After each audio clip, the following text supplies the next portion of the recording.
kanisa. Salimiane hivi. Haleluya.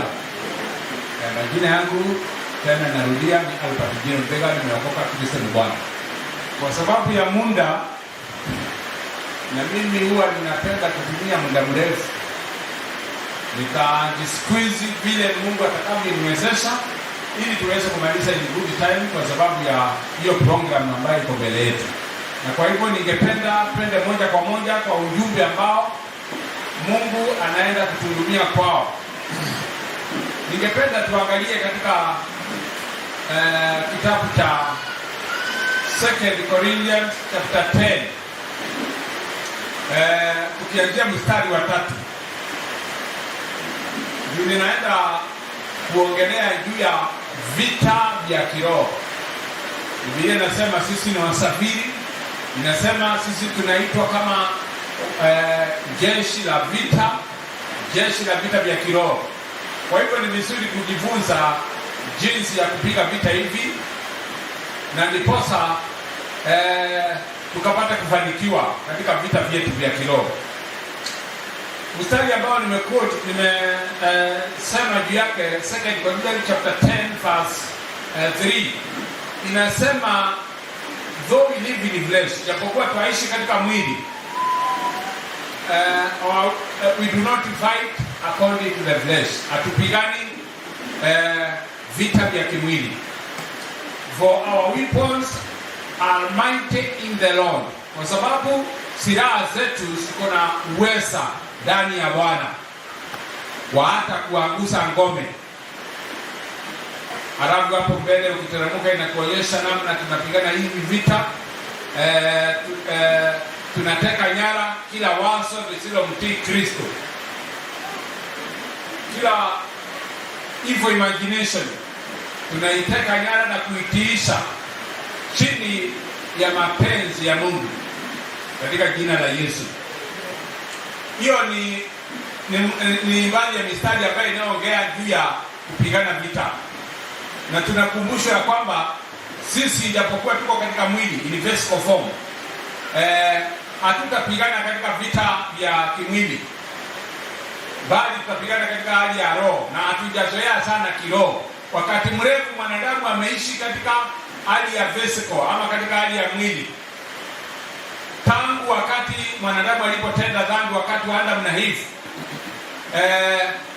Tulikuwa deactivated, uweza wetu wa kutumia roho ulikatishwa, tukawa sisi sio active tena spiritually, na tukawa tuko active sana kimwili.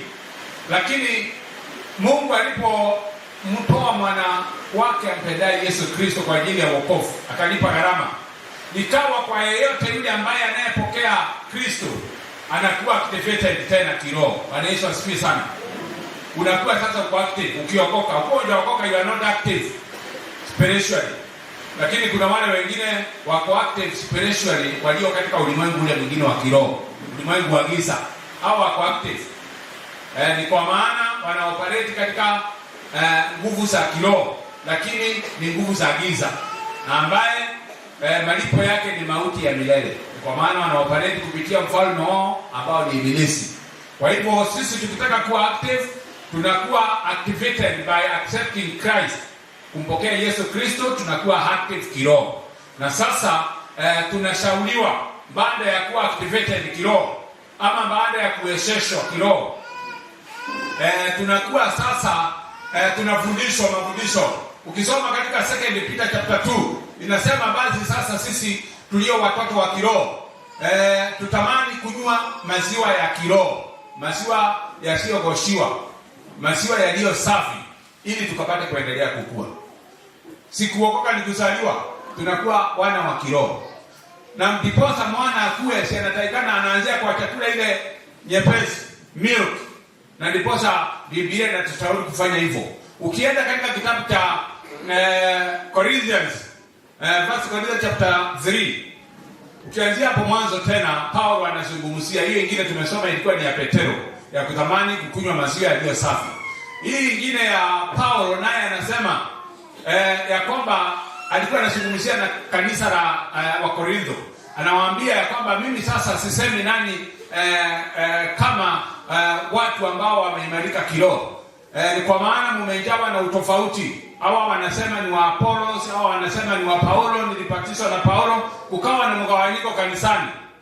Na akasema hiyo imetokana na utoto wa kiroho. Bwana Yesu asifiwe. Kwa hivyo kuna utoto wa kiroho na kuna kukomaa kiroho. Na tunaambiwa sisi sote tunapookolewa tunakuwa wachanga, watoto. Na tunahitajika kuendelea kunyweshwa maziwa ambayo ni neno la Mungu, sio maziwa haya ya KCC na yale ya ng'ombe na yale mengine. Ni maziwa ya kunyweshwa kiroho. Kama vile tumekuja hapa tunanyweshwa kiroho. Bwana Yesu asifiwe sana. Ukilipokea lile neno na kulitendeza kazi, ni kwa sababu katika kitabu cha Yakobo 1:22 inasema tusiwe wasikiaji tu, bali tuwe watendaji wa neno. Tunafanya vizuri kuja kusikia neno na tunalipokea, lakini hilo neno ukilisikia na ukose kuliapply, kutendeza kazi, itakuwa ni kama yule mtu ako na bunduki, kuna risasi, adui ndio huyu, vinya trigger ili risasi itoke, itakuwa hiyo bunduki isikusaidii. Hivyo ndivyo neno la Mungu lilivyo. Neno la Mungu ni silaha, ni upanga, ni bunduki. Ukilitendeza kazi, ukiliapply, linafanya kazi na matokeo yanakuwa ya ajabu, yanakuwa makubwa. Bwana Yesu asifiwe sana. Kwa hivyo tunapojiuliza mambo ya kiroho, nimegusia hayo mambo kidogo kidogo, tujue ya kwamba tulipookoka, kama hujaokoka utamani kuokoka, ni kwa maana wewe hata hujaanza safari. Wewe hata hujakuwa active. Na ni makosa sana ukitoka duniani hii. Hao ni wale ambao Biblia inazungumzia pande ile nyingine na kusema ya kwamba walipewa talanta wakavunika, hawajaitendeza kazi. Kutendeza talanta yako kazi, kwanza unaanza kwa kuactivate. Unafanya orientation ya mbinguni. Wale wanasoma mambo ya map reading. Unaambiwa ukipewa map unafanya orientation. Unajua north ni huku. Unaielekeza huko na unawekelea compass. Sasa kutoka hapo unaendelea na mambo mengine. Kutoka hapo unaangalia uko location gani, na kuna namna ya kuangalia location ile huko ndio ujue uko wapi. Bwana Yesu asifiwe sana. Amen. Na pia katika maisha ya kiroho iko namna hiyo. Tunapookoka Yesu anaingia ndani yetu. Sasa ndio tunaanza orientation tukielekea mbinguni. Bila Yesu bado hakuna kitu mwanadamu amefanya. Huyo anaweza kuwa disqualified. Hiyo ni ile kura imepotea. Bwana asifiwe sana. Kwa hivyo tunapookoka sasa ndipo tunashauriwa ya kwamba tukapate kuchukua hatua kadha wa kadha. Tukienda katika kitabu cha Psalms, Zaburi ya kwanza, inasema ni heri yule mtu asiyeenda na watu waovu, kwenda na watu waovu. Hiyo ni company. Inasema wala hakukaa katika vikao vya watu wenye mzaha, wala hakusimama na watu waovu. Kwenda, kusimama, kukaa na watu waovu. Kwa hivyo tukitaka kuona maisha yetu yakiwa active ya kiroho, na ndipo tuweze kupigana vita vya kiroho vyema, tutajiepusha. Kuna kampani zingine tutajiepusha nazo. Kuna vitu vingine utatoa kwa simu. Kuna mavazi mengine utaepukana naye. Bwana Yesu asifiwe sana. Unapokuwa ukienda kununua nguo, nimegundua si bora nguo ati matiri. Kuna mambo mengi sana ya kuangalia. Hata kala ina mata. Hata michoro, maandiko, yale ambayo yameandikwa kwa hiyo nguo. Unaweza kununua nguo ambayo inapea ufalme wa giza, inaupea bonga points. Kwa hivyo ndipo tupate kufahamu ambaya kuna kufundishwa kiroho, kuna kunyweshwa kiroho, ili tukapate kupiga hatua. Na ukikaa namna hiyo, Biblia inatuambia katika ile kitabu cha Zaburi ya kwanza, inasema mtu kama huyo ambaye amejiepusha na kutembea na watu waovu, kusimama na wao, kukaa kwa vikao vyao vya mzaha, edheru ambao halina maana, mtu kama huyo atazaa matunda kwa wakati unaofaa. Ndipo sasa Biblia inatueleza namna hiyo. Sasa wacha tuangalie katika mistari ambayo itakayotuelekeza namna ya kupigana vita vya kiroho na tunavaa silaha gani.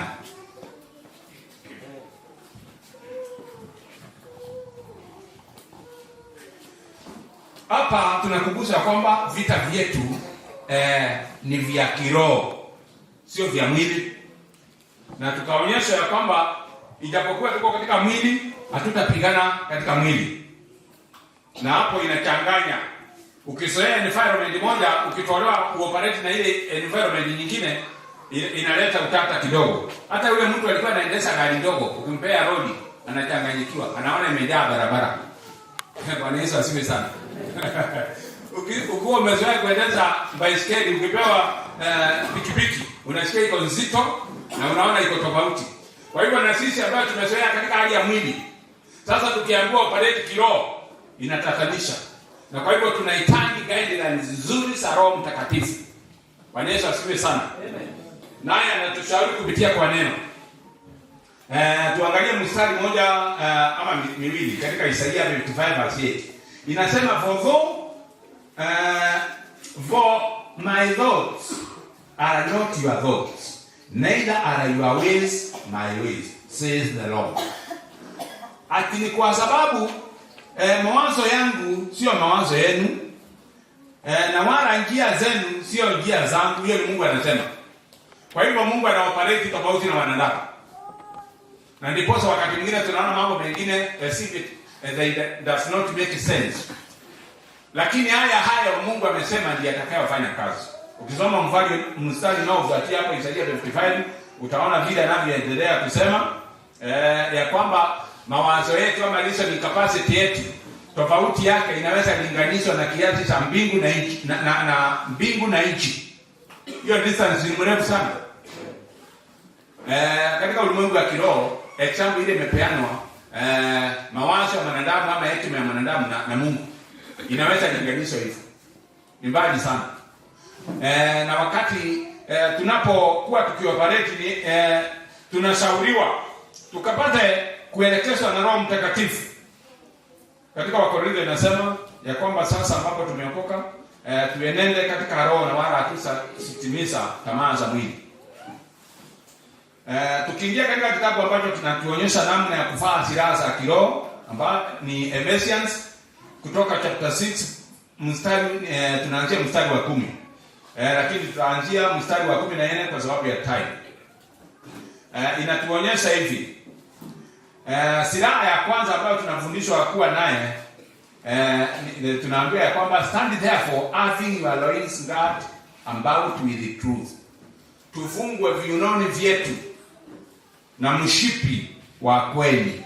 Bwana Yesu asifiwe. Ukweli ni nini? Tunaambiwa tufungwe mshipi wa kweli. Biblia inasema katika John 14 verse 6 ya kwamba mimi ndimi njia, mimi ndimi kweli na uzima wa milele. Kwa hivyo ukweli ni nini? Ala, simtiani tena nimewasomea na kuwapea karibu ansa. Ukweli ni nini? Ukweli ni Yesu. Biblia inasema mimi ndimi kweli, ndimi njia, kweli na uzima wa milele. Yesu ndiye njia. Ni njia ya nini? Njia kwenda mbinguni. Na yeye ndiye ukweli. Na yeye ndiye ule uzima ambao tunaotafuta. Kwa hivyo na tunaambiwa tujifunge huu ukweli. Bila ukweli tutakuwa tunapoteza vita. Shetani atajaribu sana kuhakikisha kwamba hatuna ule ukweli. Tumejawa na uongo, tumejawa na mambo ya udanganyifu. Siku nyingine hivi majuzi nikaenda pale kwa soko. Nikakuta mama mmoja alikuwa anauza hizi serious. Nikamwambia anipimie na mkepe. Akanipimia. Akaniambia mimi mkepe yangu inakuanga moja. Ile ninanunua naye ndio ninauza naye. Nikamuuliza kwa nini? Akaniambia kwa sababu mimi nimeokoka. Na nimetambua kwamba mama mwingine wa kutoka Chuka. Akaniambia ya kwamba nimetambua ya kwamba Biblia inasema tusitumie vipimo ambazo ni tofauti. Nikaona huyo amejua siri. Nikajua kwa hivyo sio sokoni, sio watu wote ambao ni wadanganyifu. Kuna wale ambao wanaojua ukweli. Huyo unajua ni ukweli amejua. Na nilipomuuliza nilikuwa nataka kujua anafanya hivyo kwa bahati ama anafahamu. Nikaona anajua. Biblia inaongea mambo ya kutumia vipimo. Unakuanga unaharibu ratili. Unagonga mkepe. Ndoo ukiweka viazi kuna namna unapanga. uko ndani na baki shimo, na zile mbaya mbaya unaweka chini ama katikati. Sasa wewe huwezi pigana vita vya kiroho. Bwana Yesu asifiwe sana. Umekuwa disqualified zamani. Ukweli ile ambayo tumesoma hapa haiko ndani yako. Na wewe sasa ukienda kule kwa vita ujue umenyang'anywa kitu moja, hauna mshipi, na shetani anaweza kuona na maagents wako wanaweza kuona katika roho ya kwamba wewe hauna ukweli. Kwa hivyo tuhakikisha kwamba tuko na ukweli. Kwa sababu ya muda tuendelee tena ili tusome hizi silaha. Tunaambiwa ya kwamba jambo lingine ni tuwe na breastplate of righteousness. Tuwe na ndirii ya haki ya Mungu. Ukisoma katika Romans chapter 10 verse 9 and 10 inasema mtu ni kuamini anaamini kwa moyo wake na anahesabiwa haki. Kwa hivyo haki hii hatutaenda kuinunua bahali pengine, ni kupitia kumwamini Yesu. Ukiwa hujawahi kumwamini Yesu Kristo awe Bwana na Mwokozi wa maisha yako, ujue ya kwamba wewe kuna kitu ambacho una katika silaha za Mungu, hauna kitu inaitwa breastplate of righteousness. Sababu inapatikana kupitia kufanya nini? Kumwamini Yesu. Nani yako na hiyo mstari ya tusomee hiyo Romans 10 verse 9. Na hiyo ndiyo inaongea wokovu ni nini. Sababu watu wanaokoka katika njia nyingi. Nasema dini yetu hatuokoki. Ni wapi imeandikwa kwa Biblia ni kuna dini ambayo haitaokoka? Na hizo zote ni njia, lakini hizo njia siwezi kupeleka mtu mbali. Mtu amepata hiyo mstari, si atusomea haraka. Romans chapter 9. Chapter 10 from mstari wa 9. Romans 9. Romans chapter 10 mstari wa 9 unasema hivi.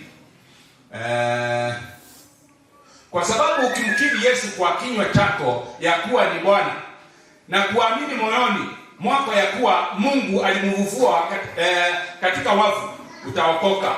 Mstari wa 10 unasemaje? Unababanua vizuri. Mstari wa 10 unasema kwa maana kwa moyo mtu uamini hata kupata haki. Hapa tulionyesha ya kwamba silaha nyingine ya kiroho ni haki. Ni kuwa na hii ndirii ya haki ama righteousness. Kwa kizungu hapo inasema for with the heart man believeth and righteousness, and with the mouth confession is made unto salvation. Mstari wa 10 mwanzo hapo ndio inasema inazungumzia vizuri, inasema for with the heart man believeth and righteousness. Haki. Tumeona tunatakikana tuwe tumevaa ndirii ya haki, righteousness. Na righteousness hapa tunaona tunaipokea when we believe in our heart. Tunaamini nini? Yesu Kristo alikufa na kufufuka. Na hiyo ndio wokovu. Wokovu nyingine ya kwamba ulibatishwa ukawekelewa mikono, hiyo sio wokovu, hiyo ni bandia. Hiyo umeingilia katikati. Bwana Yesu asifiwe sana. Hauwezi kuanza kupanda miti huko juu, unaanzia chini. Na kuanzia chini ni kuamini na kumkiri Yesu Kristo. Kwa Kiruga tunasemanga atoto mundu ni gwetikia tekalia na ngoro yake na akaumbura na kanua gake. Wetekia ndio Yesu na okile na alikuwa ndo amebeba metu. Wetekia huko utakuwa sasa umehesabiwa haki ya Mungu. Na hiyo haki ndio tumeambiwa tunatakikana tufae haki.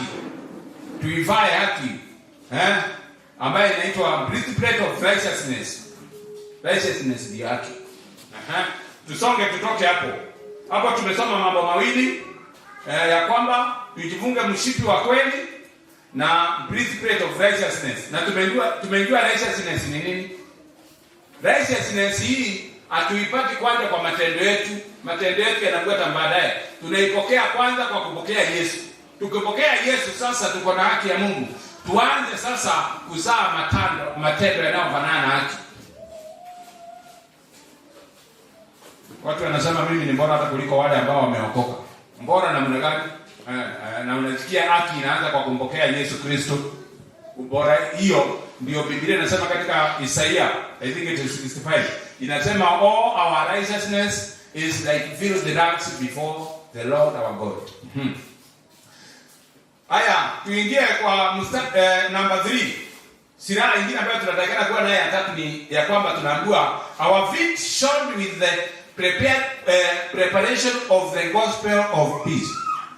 Miguu yetu ivungwe na preparation of the gospel of peace. Yani tukapate kuwa na ile preparation ama utayari wa kueneza injili ya Mungu. Miguu yetu, sababu tunabananishwa na askari, tukapate kuwa na ile viatu vya kueneza injili. Hiyo ni silaha nyingine. Na kama hujaokoka, hauna kweli, hauna haki ya Mungu, hautaweza kuwa na ile boldness ya kumshuhudia Kristo kwa wenye dhambi. Tusonge mbele, hiyo tumeona ni number 3. Na nimebakisha dakika kidogo, kwa hivyo hapa ninaenda marathon. Verse 16 katika hicho kitabu cha Ephesians, ambayo tunaingia kwa silaha number 4. Na tumeona hizi silaha hapa, hakuna bahari tunaambiwa tuwe na upanga ule wa chuma, ama tuwe na mkuki, ama tuwe na nini. Ni neno na tabia. Hiyo ukisoma hiyo verse 16 nasema taking the shield of faith where ye shall be able to quench all the fiery darts of the wicked, ama of the enemy. Tunaambiwa tukivaa ama tukiichukua ile ngao ya imani. Kitu cha kwanza, uwe na ngao ya imani. Imani, ukisoma katika kitabu cha Hebrews chapter 11, imani ni bayana ya mambo ambayo yatarajiwa. Imani ni mambo ambayo hayaonekani. Faith, ya kwamba uko na imani, umeokoka, na hakuna mtu anaweza kukutoa hapo. Unajua kuna kutumiwa mashaka ndani ya moyo wa mwanadamu ya kwamba kweli umeokoka, uko na uhakika umeokoka. Ukisikia maswali kama hayo ujue ni adui. Na adui hakusita hata kumwonyesha Yesu Kristo ya kwamba ni mwana wa Mungu. Alimwambia kama wewe ni mwana wa Mungu, na anajua yeye ni mwana wa Mungu, analeta mashaka. Kwa hivyo hata na sisi wakati mwingine tusiposimama vizuri tutatugua mashaka, mishale ya mashaka na adui. Kwa hivyo tunaambiwa tuwe na hiyo shield of faith. Shield ni ngao. Na tunaambiwa tukuwe na imani. Mawazo yote ya maovu yakitumwa, mishale ya mawazo mabaya ambayo inatupwa kama mishale ya moto, unaweza kuizima bila faith. Mawazo ya discouragement ikitupwa, mawazo ya waya yote yale ya kuonyesha kwamba hutaweza yakitumwa, yatakuangusha. Lakini tukiwa na silaha ya faith, imani ndani yako, unajua ni nani unayemwamini, utaweza kuizima. Hapo nimemaliza. Hiyo ni silaha namba 4. Namba 5, silaha ya 5 ambayo tumepewa kama Wakristo. Tunaambiwa and we take the element of salvation. Element ni kofia ambazo mnaona inavaliwa na wale watu wanajenga mijengo, askari wako na kofia kadhaa. Wako na kofia zile za kawaida, working dress na ceremony, na wako na kofia ya battleground. Kofia ya battle ya vita ni hiyo inaitwa element, ambayo sio friendly, ni nzito, na ambayo ikipigwa risasi kuna uwezekano hiyo risasi iterese kama risasi imetoka mbali.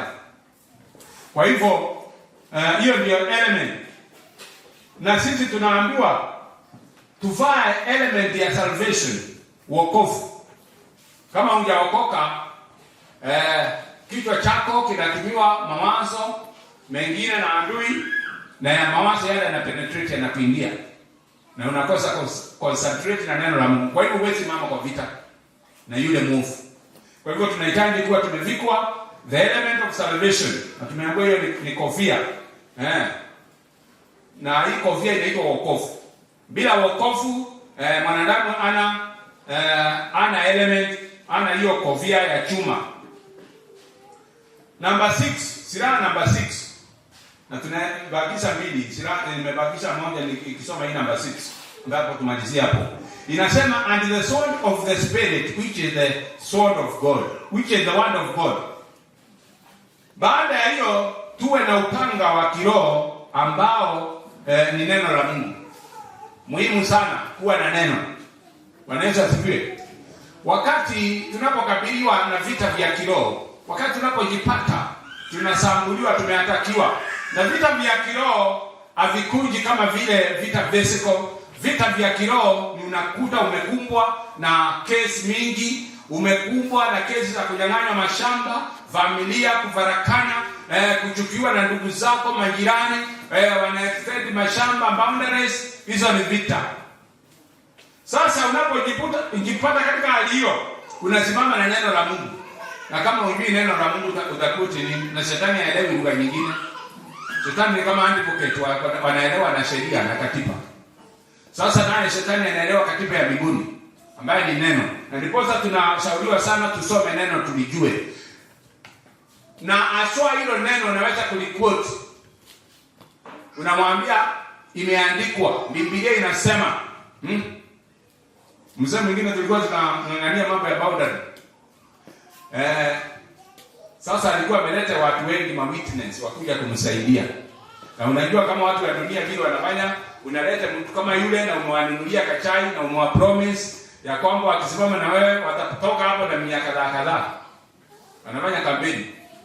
Sasa walipokuja hawakujua, na Mungu anasema tusi hata tunapoenda mahakamani tusisumbuke tutasema nini. Mungu atakupea neno wakati huo, neno ambalo hawa wenyewe hawataweza kusahimili. Sasa Mungu alinisaidia akanipea neno. Nikamwambia sasa fanya hivi. Wewe ndio utaweka boundary. Akafurahia, akasikia hiyo ni mzuri. Wewe ndio utaweka bali nataka. Lakini kabla hujaweka, tunasoma Deuteronomy na Proverbs ambaye inasema kerumine mondoleo kazi yako. Niliposema hivyo na alikuwa tayari kuweka boundary, ikawa ngumu. Sababu yeye ni mtu anaenda kanisani, hata ni kiongozi. Hata alikuwa ni leader, anaitwa ni minister. Kwa sababu anaelewa vile inaendaga. Nilijua hata akibadilisha hata kama muda mrefu. Mpaka itarudi pale. Na yeye akakataa. Sasa anataka wengine wamwekee. Nao akakataa. Amwambia si shamba ni yako. Si wewe ndio unatetea, weka. Bwana Yesu asifiwe sana. Kwa hivyo kuna advantage ya kujua neno. Hapo niliona neno likifanya kazi.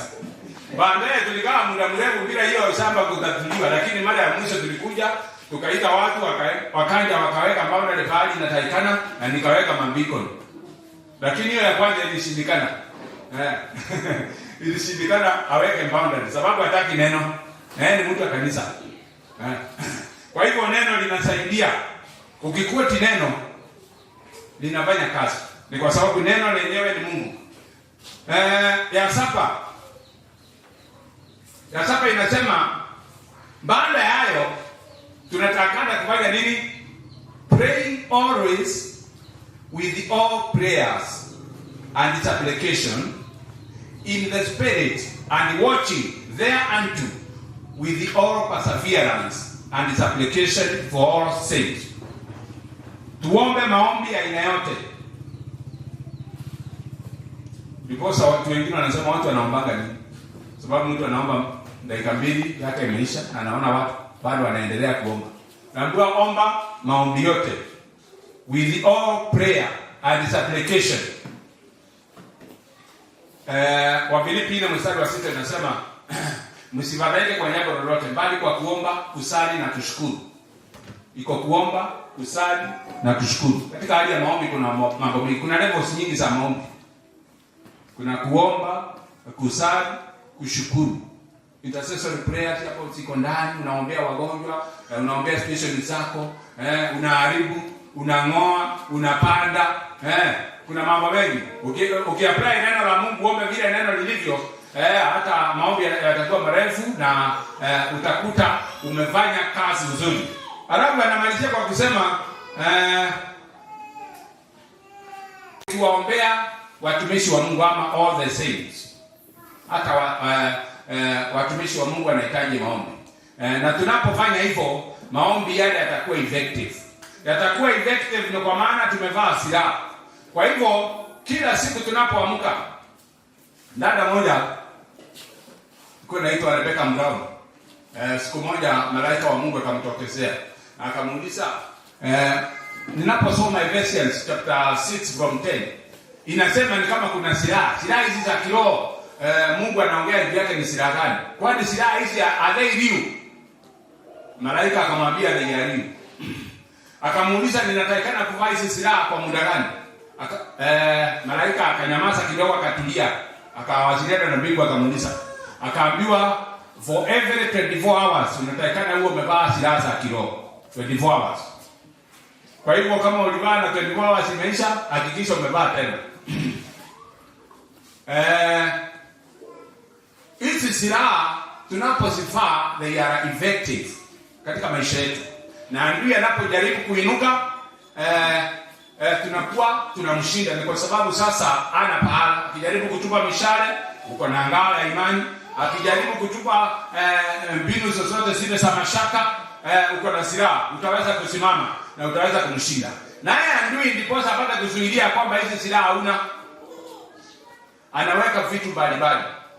Jana kuna bahali nilienda, sasa nikakuta mtu anaendesha gari na ajui kuendesha, anang'ang'ana. Na ilikuwa ni usiku. Embu tano ndio kuna kajabu kanatokeaka pale hapo kwa Madhais na nini. Sasa unaweza kuimagine mtu ajui kuendesha gari. Anang'ang'ana, anaona barabara imejaa magari tu. Sasa mimi nikasema wale watu wajui kuendesha gari, kitambo watoke hapa, watakuwa wamesweti. Naye kumbe ni mtu ya dunia. Nakwambia ile matusi alitupa na sio moja, ni mingi. Alianza na ngite. Sasa mimi ninajua matusi ni mbaya.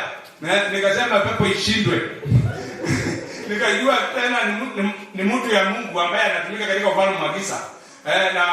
Na tunaambiwa kwamba mtoto anakuanga anaoshwa na unamwaga maji ile chafu, lakini utupi maji chafu pamoja na mtoto. Nikaona nimetupa maji machafu pamoja na mtoto ya Mungu. Baadaye nikarudi nikaambia Mungu anisamehe kwa sababu ya kukemea na kumuita mapepo.